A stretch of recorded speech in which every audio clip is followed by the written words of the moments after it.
Era uma noite comum, mas a cidade parecia sempre mais silenciosa do que o habitual quando as luzes se apagavam e o caos do dia dava lugar ao sossego da madrugada. O relógio marcava 22 horas quando comecei meu turno como segurança no prédio comercial.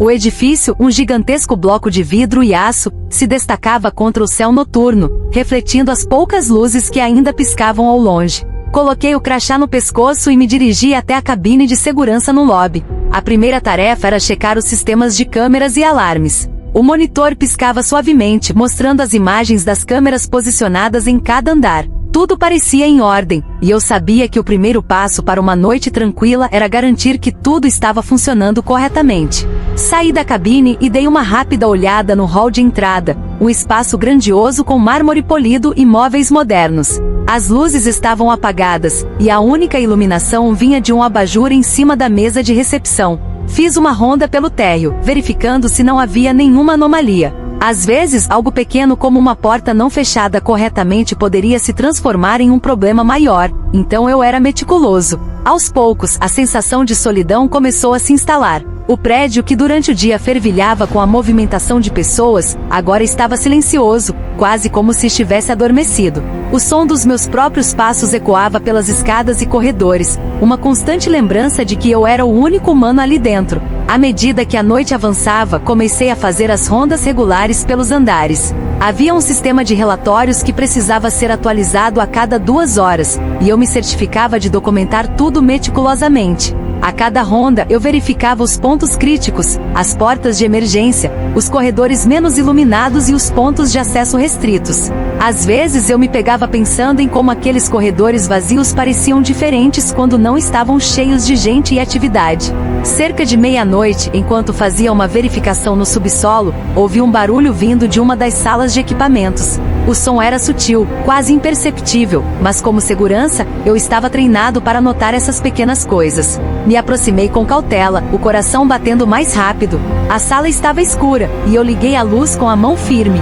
Para meu alívio, era apenas um dos cabos de energia que tinha caído de um suporte, talvez por conta da vibração do sistema de ventilação. Recoloquei o cabo no lugar e fechei a porta da sala, tomando nota no meu relatório. O tempo parecia passar mais devagar à medida que a noite avançava. Às vezes, quando a mente começava a vagar, eu me distraía imaginando o que os outros moradores e funcionários estavam fazendo em suas casas. Eles estavam dormindo?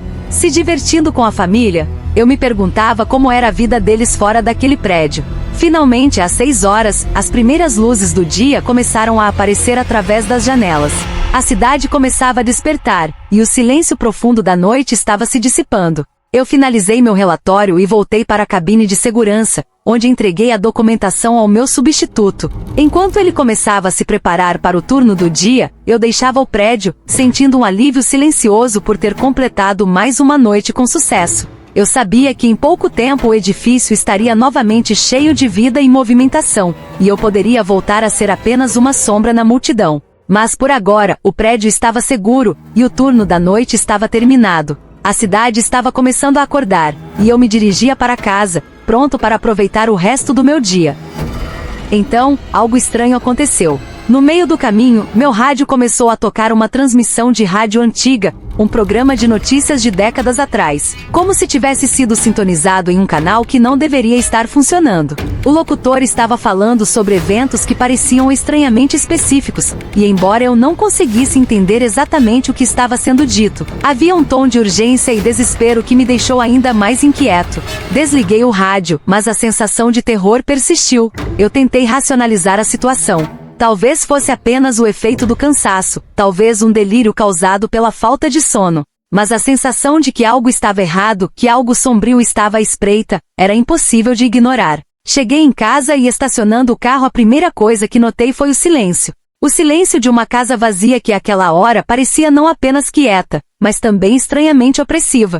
Abri a porta e entrei, tentando afastar a sensação de pavor que havia me acompanhado desde o prédio. Fechei a porta atrás de mim e travei-a com um clique metálico que ressoou de maneira inquietante. O interior da casa estava exatamente como eu havia deixado, mas cada sombra parecia mais escura, cada som mais agudo. Passei pelos cômodos tentando encontrar algum conforto na normalidade das coisas, mas a sensação de estar sendo observado não desaparecia. Finalmente fui para o quarto e me deitei na cama, tentando afastar o medo e o cansaço. Fechei os olhos, mas a sensação de que algo estava errado não me abandonava. O silêncio da noite parecia agora um manto pesado, e eu me perguntava se estava apenas cansado ou se havia realmente algo mais, algo que não podia ser explicado. Naquela noite, a paz que normalmente acompanhava o fim de um turno se transformou em uma vigília ansiosa. O conforto da minha casa não era suficiente para dissipar a sensação de que algo estava prestes a acontecer, e eu sabia que o mistério daquela manhã apenas começava a se desenrolar. Se inscreva no canal.